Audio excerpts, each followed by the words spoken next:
오늘 함께 은혜 나누실 말씀은 마태복음 19장 16절에서 22절 말씀이 되겠습니다. 제가 봉독하겠습니다. 어떤 사람이 주께 와서 이르되 선생님이여 내가 무슨 선한 일을 하여야 영생을 얻으리이까? 예수께서 이르시되 어찌하여 선한 일을 내게 묻느냐? 선한 이는 오직 한 분이시니라. 내가 생명에 들어가려면 계명들을 지키라. 이르되 어느 계명이오니이까? 예수께서 이르시되 살인하지 말라, 간음하지 말라, 도둑질하지 말라, 거짓 증언하지 말라, 내 부모를 공경하라, 내 이웃을 내 자신과 같이 사랑하라 하신 것이니라. 그 청년이 이르되 이 모든 것을 내가 지키었사온데 아직도 무엇이 부족하니이까? 예수께서 이르시되 내가 온전하고자 할진대 가서 내 소유를 팔아 가난한 자들에게 주라. 그리하면 하늘에서 보화가 내게 있으리라. 그리고 와서 나를 따르라 하시니 그 청년이 재물이 많음으로 이 말씀을 듣고 근심하며 가니라. 아멘. 한국 대학생 3,656명을 대상으로 이렇게 물었습니다. 10억 원이 생긴다면 죄를 짓고 1년간 감옥에 가겠는가? 응답자의 51%가 가겠다. 49%가 안 한다. 같은 질문을 초중 고학생들에게 물었습니다. 그러자 초등학생들은 12%가 그렇게 하겠다. 중학생은 28%가 그렇게 하겠다. 고등학생은 48%가 그렇게 하겠다. 고등학생과 대학생의 차이가 별로 나지 않습니다. 이런 거를 봤을 때 나이가 점점 들어가면서 아이들이 돈 맛을 좀 아는 것 같다. 문제는 점점 더 나이가 들면 들수록 도덕이나 정직보다는 돈의 가치를 더 크게 보는 그러한 경향이 있는 것은 아닌가. 이익이 된다면 탈세도 해도 된다라고 하는 질문도 똑같이 나이 들어갈수록 이게 정 그래프를 그리고 있다고 합니다. 예나 지금이나 돈의 힘이 큰 것 같습니다. 그런데 설문조사에서 보듯이 돈을 위해서 죄를 짓고 감옥에 가는 것 기꺼이 감수하겠다라고 생각하는 이 젊은이들이 많다는 것이, 여러분 51%면 엄청 많은 거예요. 우리나라의 도덕이, 이 가치가, 생각이 엄청나게 위험한 수위에 있는 거다라고 볼 수 있습니다. 근데 아마 이 자리에서도 나도 그 정도면 가볼까? 하시는 분이 있지 않을까? 여러분 그러시면 안 됩니다. 오늘 본문에 나오는 부자 청년은 자기의 재산은 지켰지만 영생은 지키지 못했습니다. 표면적으로 돈 때문에 영생을 버린 것 같지만 그렇게 된 데는 좀 더 복잡한 그러한 요건들이 내재하고 있는 것을 볼 수 있습니다. 저는 오늘 본문 말씀을 가지고 부자 청년의 고민과 선택이라는 제목으로 무엇을 하고 어떻게 살 것인가 고민하는 우리 청년들에게 그리고 또 우리 성도님들에게 그래도 좀 더 올바른 가치를 가지고 살아야 되지 않을까라는 어떠한 가이드라인을 제시해 주고자 합니다. 가장 먼저 부자 청년은 예수님께 나와서 아주 좋은 질문을 합니다. 내가 무슨 선한 일을 하여야 영생을 얻으리이까? 이 부자 청년은요, 영생을 얻는 것에 관심이 있었어요. 예수님을 찾아온 수많은 사람들이 있습니다. 그 사람들의 대부분은요, 병을 고쳐달라는 것이 대부분의 요구사항이에요. 그리고 예수님 말씀하시는 거 듣고 그리고 기적 행하는 거 보고 좋다 이 정도였지, 예수님께 찾아와 가지고서 어떻게 하여야 영생을 얻으리까 이렇게 질문하는 사람 없었습니다. 그렇죠? 이 부자 청년의 질문에 예수님께서 처음에 뭐라고 말씀하십니까? 계명을 지켜라. 그러다 이 청년 또한 자신 있게 얘기합니다.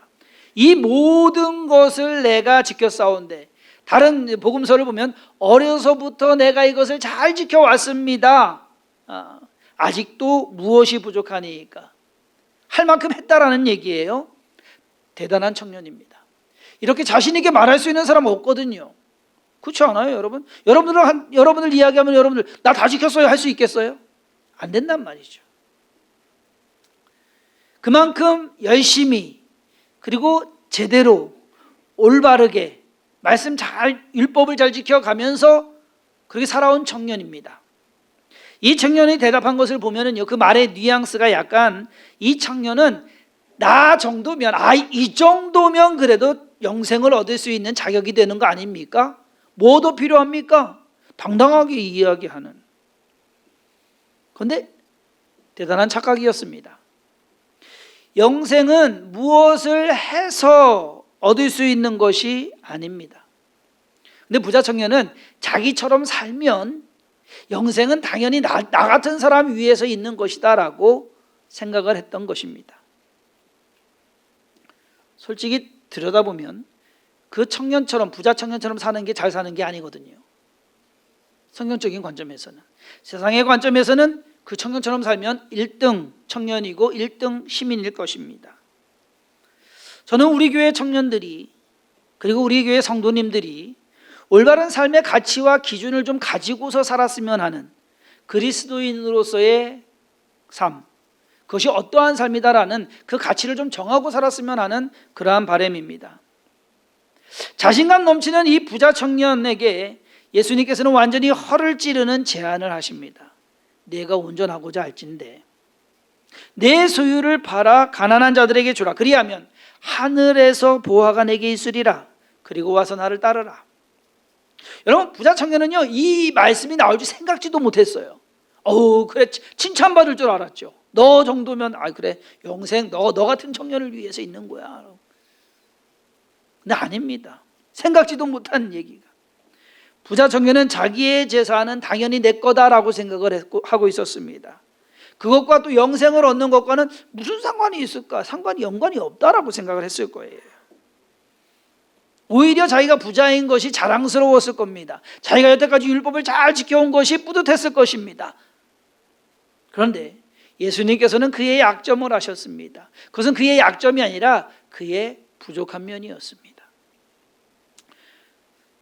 성경은 그 청년이 재물이 많음으로 이 말씀을 듣고 근심하며 가니라. 청년은 자기가 가지고 있던 장점 때문에 결국 영생을 얻지 못했습니다. 그렇게 보면 많은 재물은 그에게 있어서 장점도 강점도 아닌 오히려 약점이며 단점이 되는 것이었구나라는 것. 예수님의 말씀에 청년은 근심하며 돌아갔다라고 기록하고 있습니다. 그 말은 영생을 얻으려면 이렇게 해야 한다고 예수님께서 말씀하신 것, 청년에게는 도전이 되었고 청년에게는 생각할 여지를 주었고 그리고 그것이 근심거리가 되었고 그것으로 인해서 그것을 이겨내지 못했다라는 겁니다. 청년은 짧게 고민을 합니다. 여러분, 고민하면 돌아갔다고 하지만 그건 짧은 순간에 고민하고 결정한 거예요. 좀 더 생각해보고 아니면 최소한 주님, 제가 좀 생각 좀 해보겠습니다. 가끔 그런 경우가 있어요. 성도님 오셔가지고 막 얘기하면은 이거 좀 하시죠, 이거 좀 하시죠라고 하면은 기도해보고 오겠습니다. 최소한 그 정도는 해야 될 거 아니에요. 이 청년은 바로 그 자리에서 결정하고 갔어요. 성경을 읽는 거의 대부분의 사람들은 청년이 어리석은 선택을 했다고 합니다. 맞아요. 어리석은 선택 맞습니다. 그런데 정작 저와 여러분들이 예수님 앞에서 이러한 질문, 이러한 대답을 들은다고 한다면 우리는 다른 선택을 했을까요? 예수님 말씀처럼 소유를 팔아서 가난한 자들에게 나눠주고 예수님을 따랐을까요?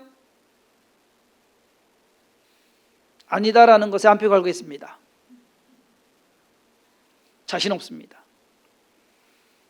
아닐 것 같지만 나는 아니야 라고 하겠지만 여러분, 저와 여러분들도 부자 청년과 별반 다를 것이 없을 것 같아요. 그런 결정을 하지 않도록 도와주는 것이 성경입니다.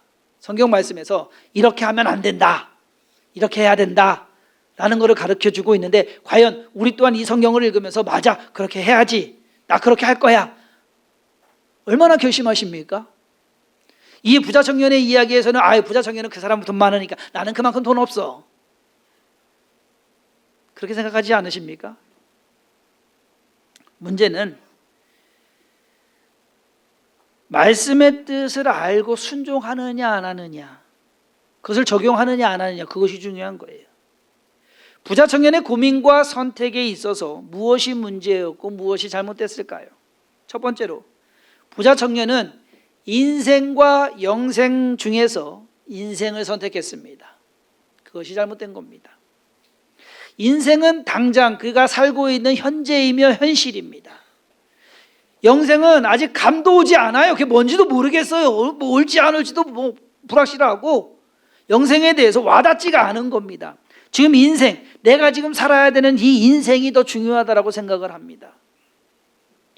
이것은 마치 먹고 살기 급급한 지금 우리의 현실과도 같습니다. 내가 당장 먹어야 되고 내가 이 문제 당장 해결해야 되고 당장 뭔가를 지금 살고 있는 게 중요하지, 살고 죽은 후의 인생 그거 가봐야 하는 거지 뭐 그렇게 생각하지 않습니까? 와닿지가 않아요. 부자 청년에게도 그랬습니다. 어쩌면 우리에게도 그렇습니다. 그러다 보니까 인생을 선택하지 영생을 선택하지는 않더라. 두 번째로 부자 청년은 보이는 것과 보이지 않는 것 중에서 보이는 것을 선택했습니다. 보이는 것은 그가 가지고 있던 재물입니다. 돈입니다. 재산입니다. 보이지 않는 것, 예수님께서 말씀하십니다. 하늘의 보화가 내게 있을 것이다. 이건 안 보여요. 나한테 뭐 들어오는 게 없어요. 그게 뭐 어떻게 주어질지도 몰라요. 그러니까 막연합니다. 보이는 것, 당장 내 손에 잡혀갖고서 셀 수 있는 돈이 최고다라고 생각하는 것입니다. 이 땅에서 우리가 신앙을 갖고 사는 것 자체가 어쩌면 보이지 않는 천국에 소망을 두고 보이지 않는 하나님을 믿고 의지하며 살아가는 삶입니다. 우리는요, 보이는 삶보다 보이지 않는 것에 대해서 더 중점을 두고 살아가야 되는 사람이에요. 그리스도인이라는 건 그겁니다. 보이는 것 때문에 살아가는 것이 아니라 보이지 않는 것을 위해서 살아가는, 그것이 진정한 그리스도인의 삶인데 그것이 뭔지를 모르겠어요. 와닿지를 않아요. 우리도 자꾸 보이는 것에 관심이 갑니다. 손에 잡히는 것에 더 열심을 냅니다. 그것이 우리의 삶입니다. 세 번째로 부자 청년은 영생을 쉽게 얻을 수 있을 줄 알았습니다. 잘못 생각한 것입니다. 나 정도면 나름 열심히 살아왔죠. 힘들게 살아왔죠. 율법 지키는 것이 여러분 얼마나 힘든지 아십니까? 이 부자 청년은요, 다른 사람들보다는 잘났습니다. 잘했고요. 젊은 나이에 부자였습니다. 어려서부터 계명을 잘 지키면서 살고 품행도 좋았습니다. 자타가 공인하는 훌륭한 인물임에는 틀림없습니다. 그러나 그것은 세상적인 기준에서, 사회적인 기준에서 잘난 사람입니다. 하나님 기준에서는 그거는 아무 소용없다라는 것이죠. 영생은 잘났다고 주어지는 것이 아닙니다. 잘했다고 해서 가질 수 있는 것 또한 아닙니다. 지금 이 부자 청년은 핵심을 몰라요. 내가 뭐 해야 됩니까? 핵심을 몰라요. 영생을 얻기 위해서 부자 청년이 해야 할 것은 자기의 재산을 팔아서 가난한 저들에게 주는 것이 다인 줄 아는데 그것이 아닙니다, 여러분. 그 다음 말씀이 핵심입니다. 그리고 와서 나를 따르라. 이 말이 핵심이에요. 네 재산 팔아라. 그러다 보니까 사람들이 내 재산, 예수님 믿으려면 재산 팔아야 된대, 다음 바쳐야 된대. 아니에요, 여러분. 그 문제가 아니에요. 부자 청년은 계명을 지킬 마음과 노력은 있었지만 뭐 더 필요합니까? 내가 하겠습니다. 이 얘기예요, 지금. 여태까지 잘 지켜왔으니까 뭐 다른 것쯤이야. 또 지키겠습니다. 그 문제가 아니거든요. 예수님 따를 생각이 있느냐라는 거예요. 영생은 예수님을 따를 때 얻을 수 있는 것이다라는 겁니다. 부자 청년에게는 지금 고민거리가 갑자기 두 가지가 생겨버렸어요. 하나는 자기의 재산을 팔아서 가난한 자들에게 줄 것이냐라는 것, 이것이 고민거리입니다.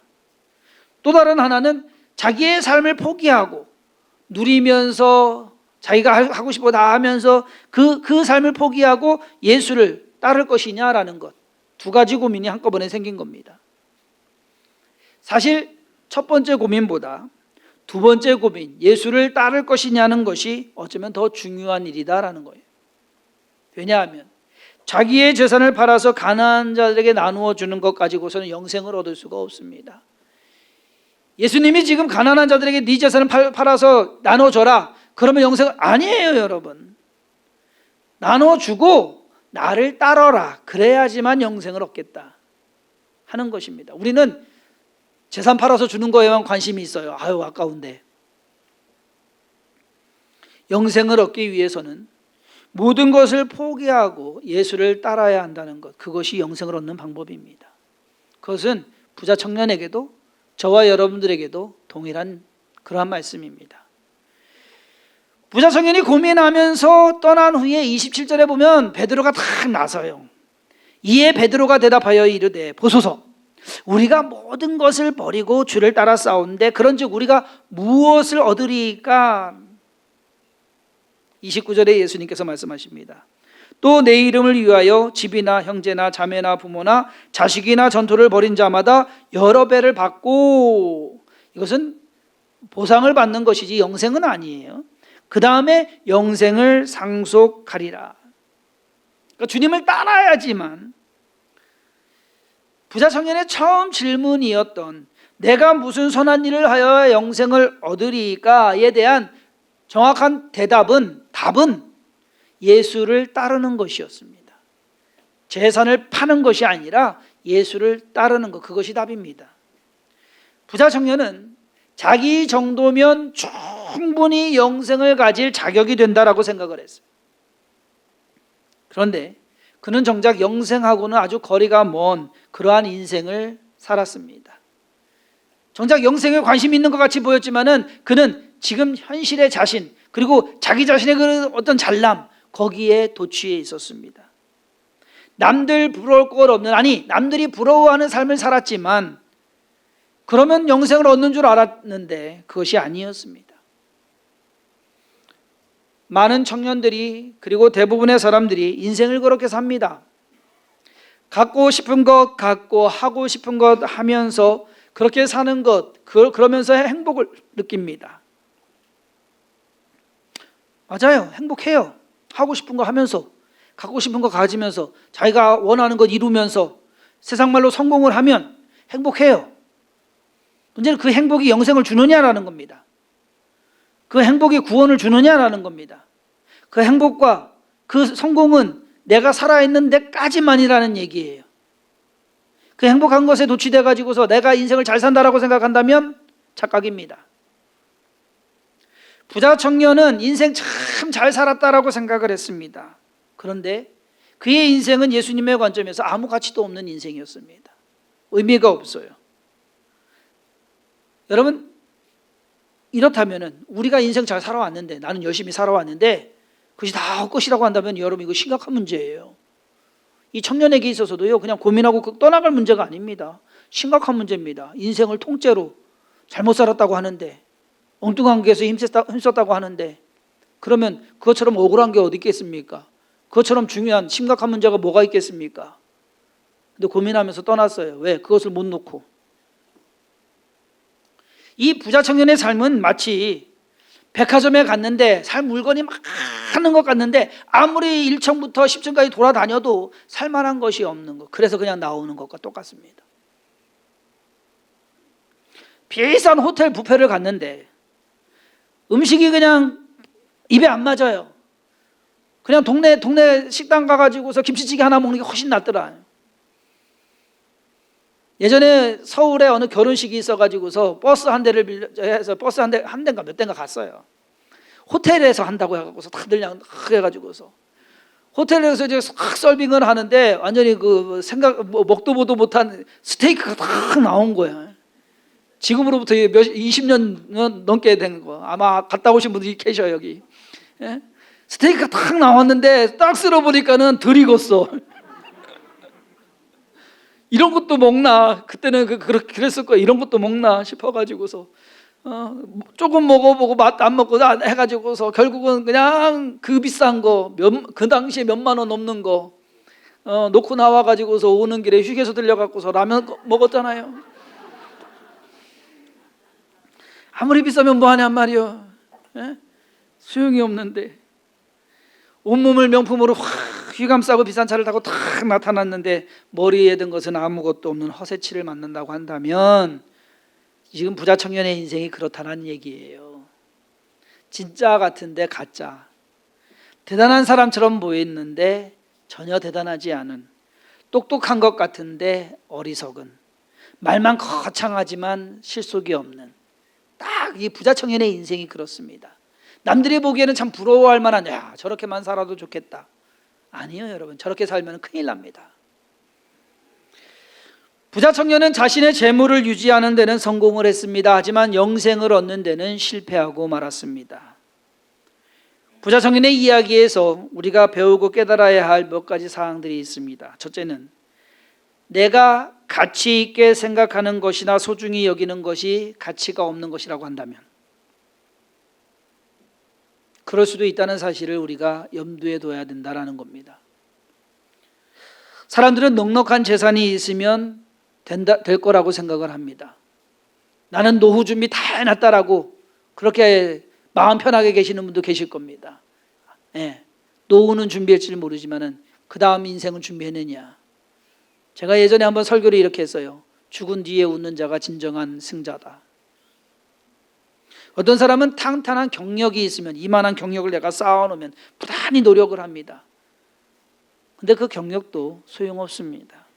어떤 사람은 넓은 인맥을 만들어 가지고서 그렇게 사는 사람이 있고, 어떤 사람은 내 능력만 있으면 열심히 능력을 키웁니다. 근데 과연 그것이 진정한 인생에 있어서 가치가 있는 것일까? 우리가 다시 한번 생각해 봐야 된다는 것입니다. 있으면 좋죠.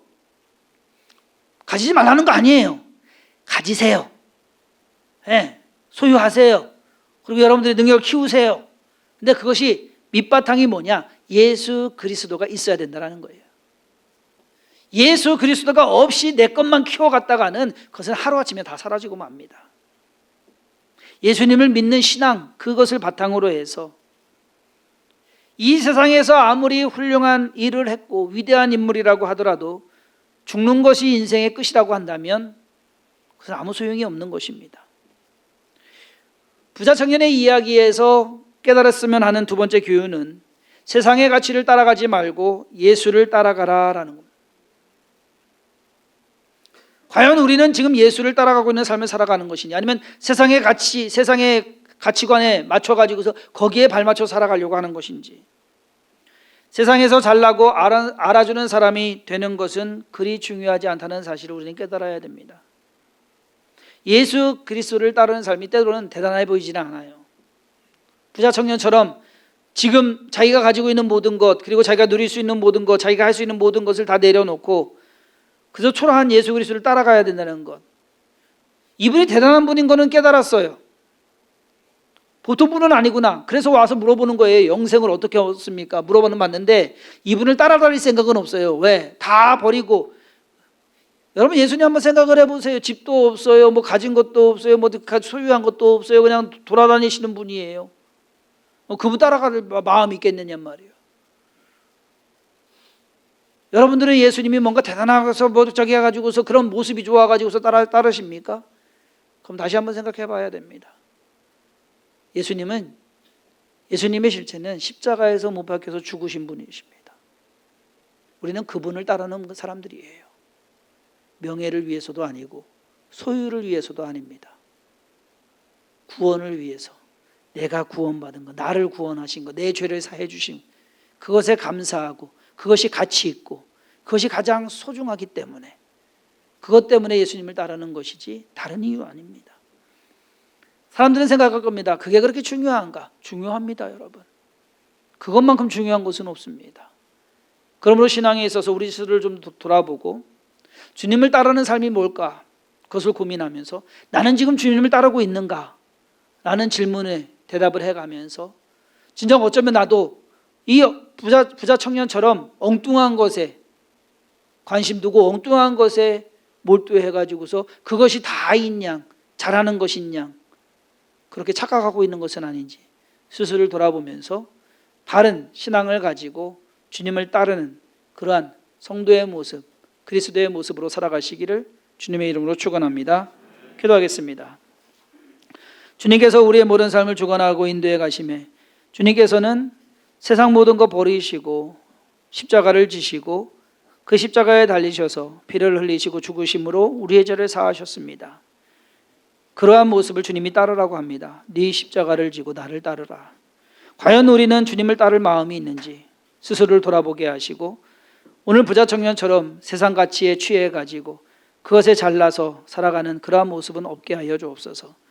그저 겸손한 마음으로 겸허함으로 주님을 의지하며 하루하루 한 걸음 한 걸음 걸어가며 살아가는 인생 되게 하시고 세상에서는 알아주지 않는다 할지라도 하나님께서 알아주시는 주님께서 인정하시는 그러한 성도가 되게 하여 주옵소서. 주께서 은혜 더하시고 또 모든 삶을 통해서 인도하심을 믿사옵고 예수님의 이름으로 간절히 기도사옵나이다. 아멘.